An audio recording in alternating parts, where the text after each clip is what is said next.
Olá, galera. Vamos dar continuidade à correção dos exercícios no capítulo 5, que fala sobre ângulos. Agora, a partir da página 107. Então, também peço para terem o transferidor em mãos para a gente dar a continuidade à medida dos ângulos. Primeira questão: complete a cruzadinha seguindo as dicas a seguir. Instrumento de medida para ângulo. Transferidor. Então, letra A, transferidor. B. É o ponto no qual os lados do ângulo se encontram. Vértice. Classificação dada ao ângulo com medida menor que a medida do ângulo reto e maior que 0 grau. Ângulo agudo. Ângulo de meia volta. É de 180 graus. Então, é raso. Região do plano limitada por duas semirretas de mesma origem. Isso é ângulo. Letra E, ângulo. Unidade de medida de ângulos, grau. Então, F, grau. G, ângulo com medida entre 90 e 180 graus. É ângulo obtuso. Então, G, obtuso. E ângulo que mede 90 graus é o ângulo reto. Então, vamos aí resolvida a primeira questão. Questão número 2. Na MotoGP, competição de corrida de motos, uma das coisas mais impressionantes é a inclinação dos pilotos nas curvas, como mostra a imagem a seguir. E aí pede justamente para desenhar esse ângulo de 26 graus dessa inclinação e dizer o nome, como é que é o nome desse ângulo de 26 graus. Então, a gente marca um ponto de referência, vai com o transferidor, traça uma das semirretas, vai com o transferidor, coloca ele de novo, o centro do transferidor no vértice, alinhando ele a 0 graus e conta ali 26 graus, tá? E um ângulo de 26 graus, ele é menor que 90 graus e maior que 0 graus, é chamado de ângulo agudo.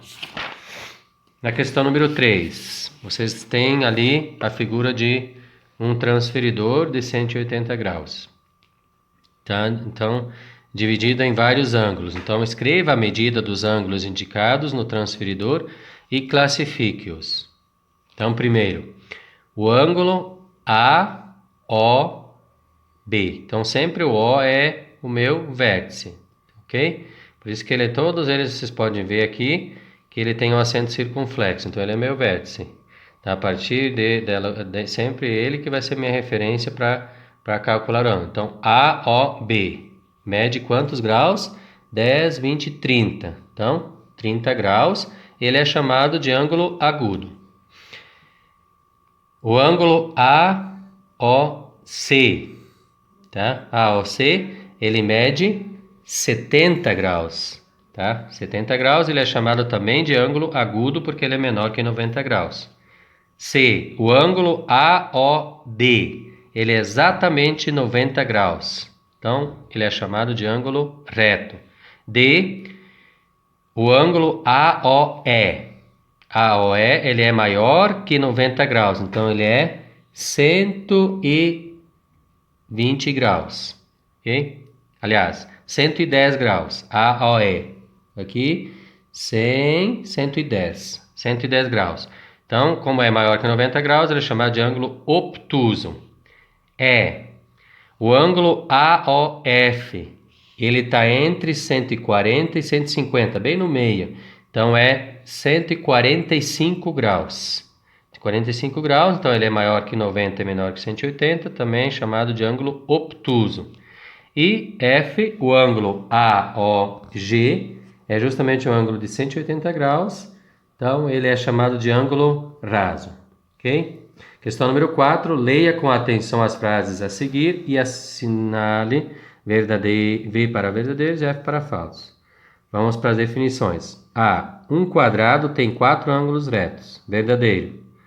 B. Os ângulos de um triângulo são sempre agudos. Não, eles nem sempre são agudos. Eles podem ser reto, pode ter um ângulo reto, pode ter um ângulo obtuso. Ok? Então ela é falsa. C. Dados 3 pontos A, B e C, quaisquer, os ângulos ABC e CBA são iguais. Verdadeiro. E a D, duas retas concorrentes sempre formam um ângulo agudo e um ângulo obtuso. Também é falsa. Por quê? Porque pode também formar ângulos retos, tá? Não só agudo e obtuso. 5. Observe a seguir uma tela do artista que utilizava as formas geométricas para criar obras abstratas. Nela, com a cor vermelha, destaque 4 ângulos agudos e com a cor azul 4 ângulos obtusos. Sabendo que ângulo agudo tem que ser menor que 90 e ângulo obtuso maior que 90 graus. Então, aqui no desenho a gente pode ver que a gente pode formar, num lado, ângulo agudo, menor que 90, do outro lado, ângulo obtuso, maior que 90 graus. Aqui a mesma coisa, ângulo agudo desse lado, do outro lado, ângulo obtuso maior que 90 graus. Aqui também e aqui. Então, vocês identificando 4 ângulos, pode ser em outros locais também, ok? Questão número 6. Ligue cada ângulo destacado à sua identificação correta. Sempre lembrando que o ângulo, o ponto de referência sempre é meu vértice, então ele vai ficar no meio, localizado no meio. Então aqui, ponto D é meu ponto, meu vértice, aqui o ponto D de novo, meu vértice, aqui o ponto G, o meu vértice, aqui o ponto A, o meu vértice, aqui o ponto C, o meu vértice, ok? Então sempre ele tem que ficar no meio ou simplesmente ele só vai já ser a localização do ângulo, ok? Então, primeiro tem que ser o D no meio. Então, qual é? Pode ser CDB ou BDC. Então, qual é o ângulo? Aqui temos o ângulo BDC. Então, você liga a seta. Assim por diante. Aqui o ângulo D tem que ficar no meio de novo. Letra A. Aqui, simplesmente, você tem ângulo G. Tá? Aqui, você tem o ângulo BAD. E aqui, novamente, só o ângulo C como referência, ok? Questão número 7. Qual a medida do ângulo formado pelos ponteiros de cada um dos relógios?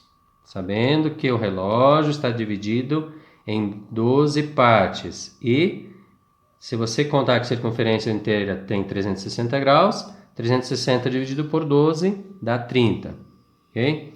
Então, cada parte, cada numeração, ele tem 30 graus. Então, por exemplo, de 12 até 1 tem 30, de 12 até 2 tem 60 graus, de 12 até 3, quando for 3 horas, tá? Sempre vai contando de 30 em 30, ok?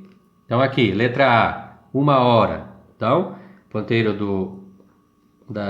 dos minutos está contando para o 12 e o de horas para 1. Então, é 1 hora, 30 graus.